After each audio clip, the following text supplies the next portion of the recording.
Welcome back to Matter of Opinion. Today, what I'm going to do is a quick review.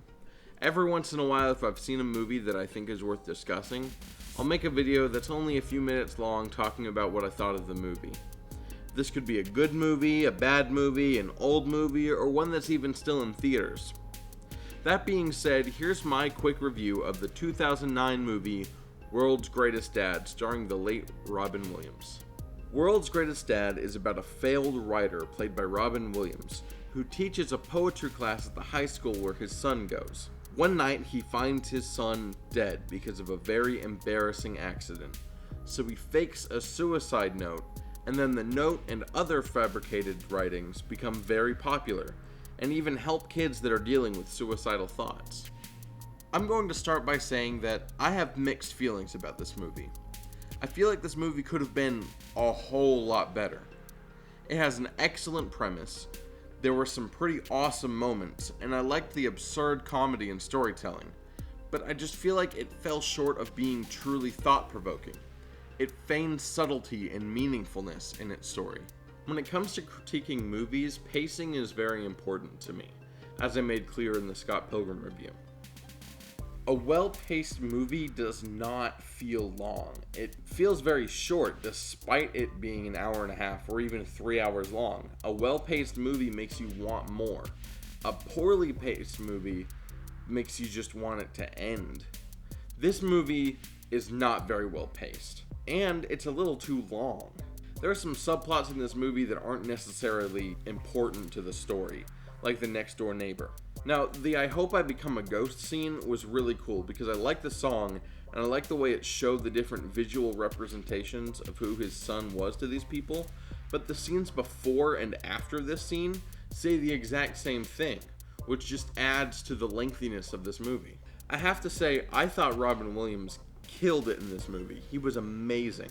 I thought he really showed a wide range of emotion, especially when he dealt with the loss of his son. You get to see every different phase that he went through when dealing with this problem. I really liked Robin Williams, especially at his height, and I liked him in more serious movies like Dead Poets Society.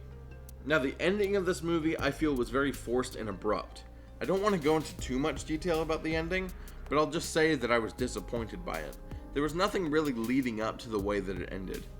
This movie was already unconventional, and then it just conforms right back to typical story writing right at the end.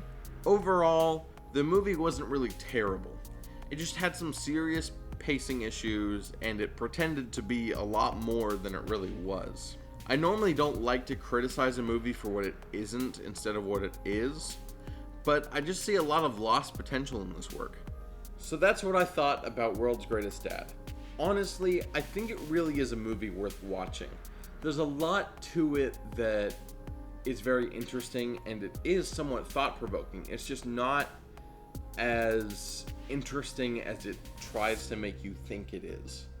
So, take it with a grain of salt, enjoy the movie, and you know what? I thought it was worth making a review for, so I guess it can't be that bad. This has been Matter of Opinion. Thanks for watching. I'm working on Spider-Man 3 right now. Kind of. It's a lot of work. I've got like 6 pages of notes to go through. Not just 6 pages, it's like 6 pages front and back to go through. Between me and my brother, who were watching the movie and writing down what we thought. Spider-Man 3 is going to be an interesting review. I look forward to it. So, see you next time when we tear apart a Sam Raimi movie. Like that was really that difficult.